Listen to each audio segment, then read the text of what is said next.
14,000 students are set to benefit from the Kiharu NGCDF Masomo Bora program. Parents and students in Kiharu constituency have a reason to smile after the area MP Ndindi Nyoro launched the Kiharu Masomo Bora program. Hi good people, and welcome back to my channel. Today my hands are itching actually because I decided to just follow up on all the politics that has been happening recently. Of course, we had a very 6 quiet months before His Excellency President William Ruto, after His Excellency President William Ruto was sworn into power. And today, in the Way I See It segment, I'm just going to be reviewing one of the things that happened yesterday. It's a fight for Mt.Kenya between Ndindi, Nyoro, Uhuru Kenyatta, and Rigathi Gachagua.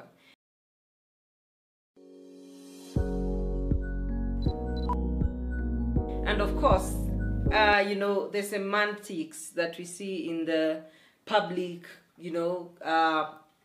places like having all these politics going around those are just semantics. It's nothing to do with the real issue that is being fought here. So we've realized there's some tension definitely between the Deputy President and the President William Ruto. And this tension has been there for a while now, especially because of the nature of careless speaking that Rigathi Gachagua does, and that has awoken sleeping giants like Raila Odinga.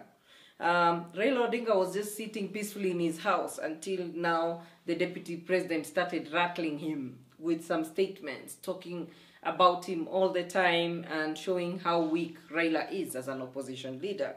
So this triggered the opposition, but that's not the real reason. The real reason why everything is happening, and I'm going to do another video on this, is just that the opposition wants to have a say in picking the IEBC commissioners. And just like the way we have showbiz in the entertainment space, we also have showbiz in the political space. So all this drama, Matiang'i is being raided, I don't know what, all this is related to the main thing that the opposition wants. And that's why many giants are now coming up, and they're these political enemies of the current sitting government. And they're coming up so that they can get also their considerations looked into. So as a part of the politics this week, something interested me a lot. I'm very passionate about education. So yesterday, the MP for Kiharu, Mr. Ndindi Nyoro, decided to go to Murang'a County and launch what we call Masomo Bora program. 14,000 students are set to benefit from the Kiharu NGCDF Masomo Bora program. Parents and students in Kiharu constituency have a reason to smile after the area MP Ndindi Nyoro launched the Kiharu Masomo Bora program, targeting about 14,000 students in day high school. Now, Masomo Bora program, according to Ndindi Nyoro, is a program financed by Constituency Development Fund. Nowadays it's called the National Constituency Development Fund, which is given to MPs to help in developing their constituencies. So most of this money, as you know, is supposed to go out as bursary to needy kids and all this, and also repairing schools and all that. But Ndindi Nyoro decided to be a bit more innovative, and big up to this guy because he's giving the other politicians a run for their money. But I also want to make sure that I give you one point that you might not have noticed, so that as you evaluate this whole situation, you get to know what is the background of day secondary school education. Now, there is a free day secondary school education, which was launched on 2023 by the Education CS. And this means that any child going to a day school in Kenya, which is a secondary day school, actually will be sponsored a total of 22,244 shillings by the government of Kenya. So it's a subsidy program to make sure that parents are not paying this amount that they're supposed to pay per term. Now, I just want you to take note of what this amount covers, because when you have a fee structure in a day school, and personally I'm a believer that you should never believe any politician at face value. Go and do your research. And you need to be aware of policies in place that government is putting in place so that you stop over glorifying somebody and without knowing what have they really done. Have they even done anything, or are they just playing with you in public relations? So we are on Ndindi Nyoro, and we are going to play that clip shortly so that you can be able to see what he said that he is doing. So now let me show you what the government of Kenya pays for whenever a student joins a day secondary school. The government of Kenya pays for tuition, 4,144 shillings. Medical / insurance, 2,000 shillings per student. Activity fees, the government pays 1,500 per student. And SMACC, I don't know what that is, 200. Other vote heads, 9,400. And maintenance and improvement, you get. So sometimes the MPs will go and say we are maintaining and improving the school. But where is this budget? This is per student. Let's take, for example, maintenance and improvement. It's 5,000 per term. Per every 3 months, every day school is receiving 5,000 per student. And I don't want to go even into detail to tell you how many students we have in one day school, one day secondary school. We are talking about over 1,000 students. Nowadays, actually, the classes are packed. You find one school has like 4 streams of Form 1. If you were to say each class in Form 1 has 50 or 40 students, just try to multiply that by 4 streams. You'll see already that is already like 200. If you multiply by 4 classes, that's almost 1,000. 1,000 students being paid for by the government, 5,000 shillings. All right, for maintenance and improvement. So per term, the school has 5 million Kenya shillings just for improvement and maintenance. The big question, where does this money go?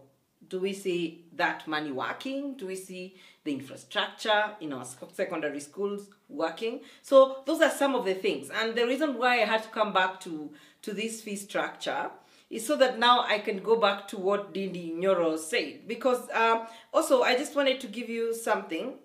This does not mean that because the government is giving free secondary education, the parent will not pay anything. Through the program, parents will not have to contend with the heavy burden that is school fees. Na kwa hiyo, wale wazazi wamekuwa wakilipa karo ya juu sana katika day schools. From today leo, wazazi wa Kiharu in all our day schools, covering the over 14,000 students in our day schools, watakuwa wanalipa karo ya shule ambayo ni shilingi 1,000 peke yake per term. Consequently, the MP has embarked on a feeding program to keep the students in school and enhance enrollment. Of course, the parents pay for things like food or per term, that is food for 3 months, which could be a lot of money. Also, the parents are expected to pay for boarding. If you want the luxury of taking your child to a boarding school, you are expected to pay for that, okay? There's some other small fees, like I think could include like administration fees that are charged. And that is supposed to be like around 5,000 shillings or less that a student should pay in high school. So you realize the reason why the government was trying to make sure that people don't pay anything when they're going to secondary schools is because we want to afford to have we don't want to have attrition rates where the transition between students finishing the KCPE exams and students joining high school is reducing due to poverty. That was the main goal. Now, let me tell you what Ndindi Nyoro did. Ndindi Nyoro yesterday decided to launch Maisha Bora program. And in the Maisha Bora program, he tells us that every student is supposed, and I'm not on any side of political divide, I'm just, the devil's advocate, and he says that every student in a day school in Kiharu constituency will only pay 1,000 shillings. So I was asking myself, where does that 1,000 shillings go? And Ndindi Nyoro said, this is money to pay for the food. So it means what Ndindi Nyoro is doing is giving a food subsidy, not an education subsidy. Can we underline that? It's not an education subsidy. The education subsidy for all students in everyday school in Kenya is already given by the government of Kenya. So when he went to Kiharu constituency and he started saying, oh, affording all kids a chance to go to school. It's right, he did nice stuff. When you're talking about to cater for school repairs, every school has almost 5 million per term to take care of their own repairs. So I think it's time that even when we listen to our politicians, we need to ask them questions. Like, for instance, how are you going to take care of the repair? What are you going to do? Are you going to top up what the school has and build a new dining hall for the 60 schools in Kiharu constituency? Now, the headlines today morning were all about 14,000 students in Kiharu constituency will be, actually it was trending on Twitter #1. And it was all about that all students in Kiharu who are in a day school have been beneficiaries of 70 million shillings that was given by Kiharu constituency MP. Revamping our infrastructure, and Kiharu NGCDF is putting in 60 million shillings this financial year in that regard. We have also allocated Kenya shillings 10 million that will go into maneno elevation materials. Now, where is this money going to help the students? According to Ndindi Nyoro, he says that the money is going to cater for, one, what they're going to do is they're going to give food. And they're saying that the students, most of the students in Murang'a County, in Kiharu, hate githeri because even he grew up eating githeri. So the students hate githeri, and therefore he's going to give them a more, what is it called? A menu in such a way that they can also eat beans. I was wondering what's the difference between githeri and beans and rice and all those things. And then he said all the students who go to a secondary school should be given porridge or tea, and they should be given, they can go to school on Saturdays, and they can also, when they go to school on Saturday, they will be fed instead of staying at home, wasting their lives. So I was just interrogating, because Kenyans don't do design thinking. And please, Kenyans, you have to forgive me, because there has to be a voice of reason every time. You can't just be making someone trend without asking questions. You need to ask questions. Like, as when you say, I'm giving 14,000 students a chance to pay 1,000 per term. So they'll be paying 14 million per term for food. So you'll be providing the rest of the food, and you'll be doing repairs. What are these repairs that you'll be doing with 70 million shillings that you've been given for CDF? Again, is 70 million, when you take 70 million and divide it by 60 schools in Kiharu constituency, you are left with something like 1 million. With the high prices of food and everything, is that enough to sustain 1,000 students for 3 months in a term, eating breakfasts, lunch, and snacks in school, in public school? Is that enough money when you talk about 70 million to do that? So those are some of the questions I had, but of course he says that the total beneficiaries will be 60 day secondary schools, and he says the benefits is that it will encourage students go to school. I agree with him on that. Food is the way to the heart. When you give someone food, they will love the school atmosphere better, but it doesn't mean they will become better citizens and they will perform better. I want to challenge our members of parliament and even the Minister of Education. When thinking about education reforms, we want to see bigger reforms. I mean, big picture. Big picture is trying to take education from where it is right now to take it to the next level.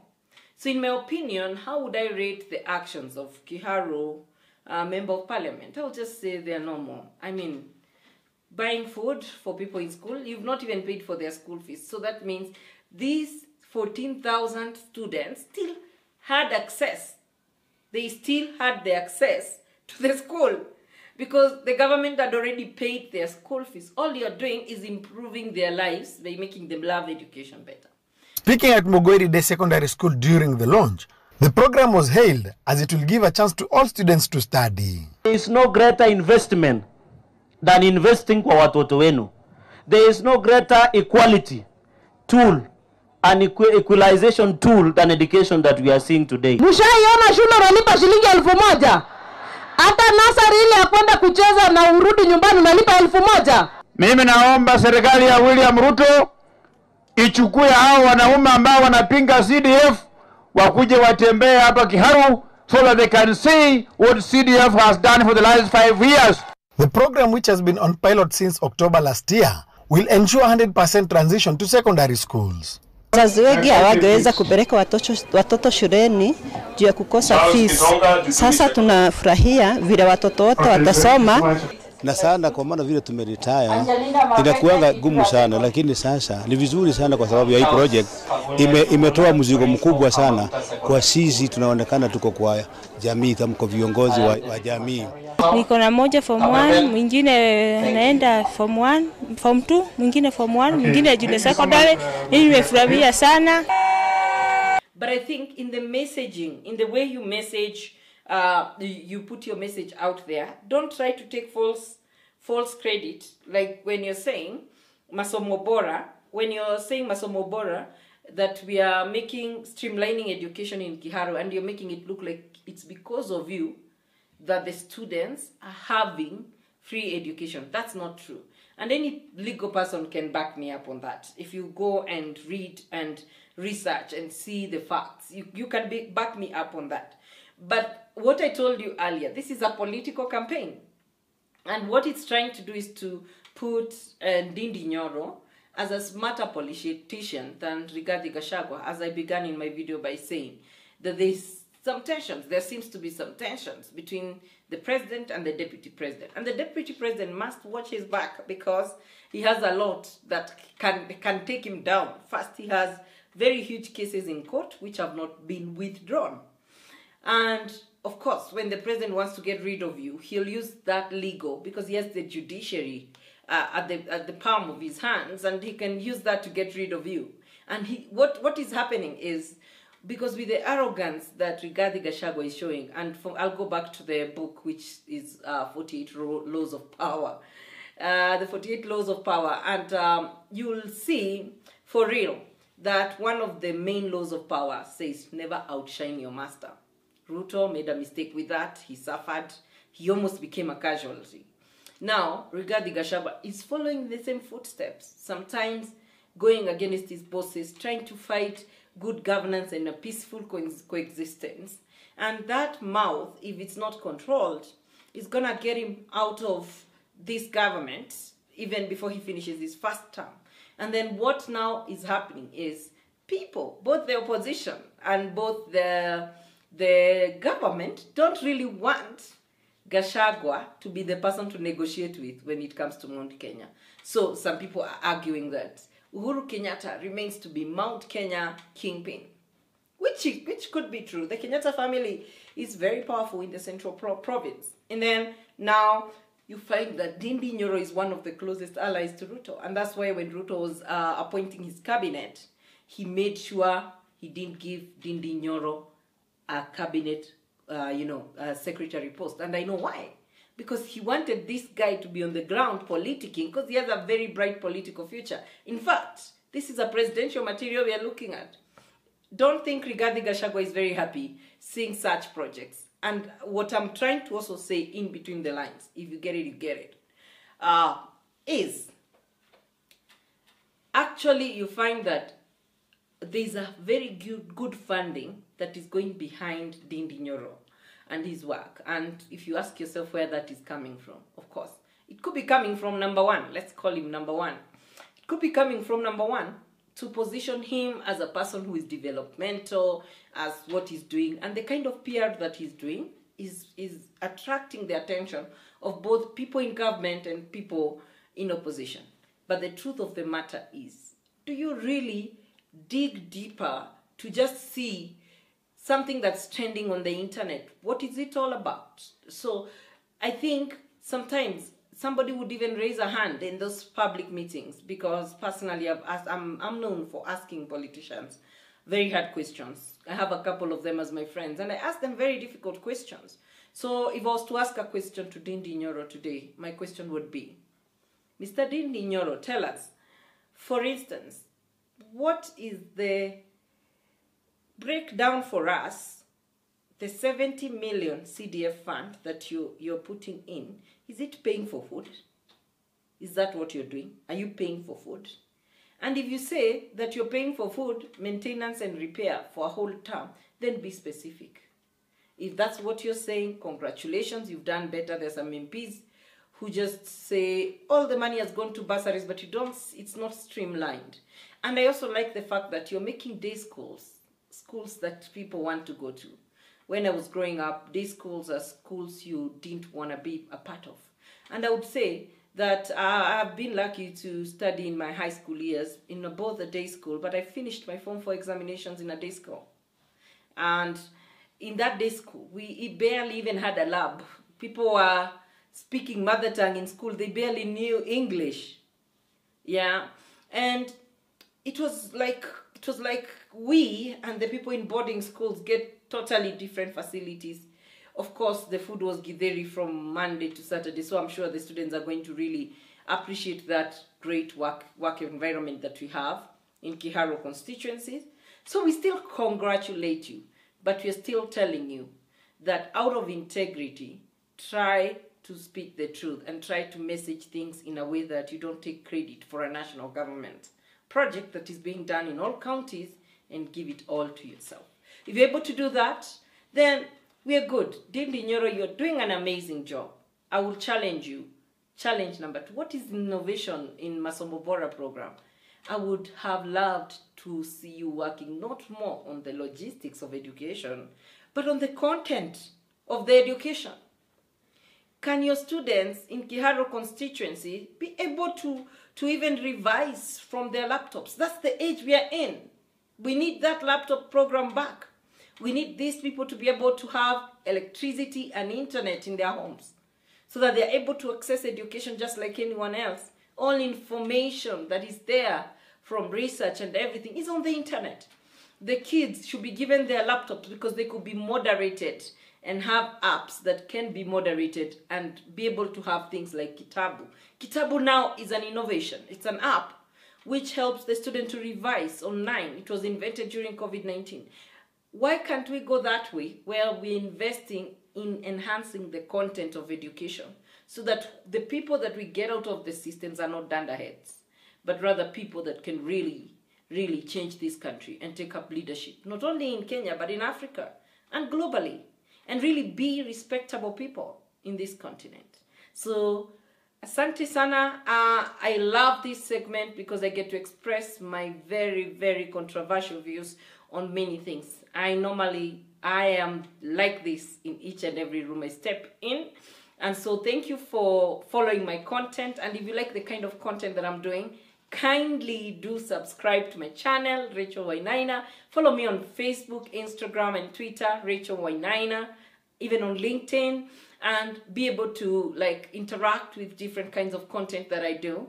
And if you do like what I'm doing, give me a thumbs up, below, and also leave a comment. It could be a comment supporting what I'm saying, a comment hating on what I'm saying.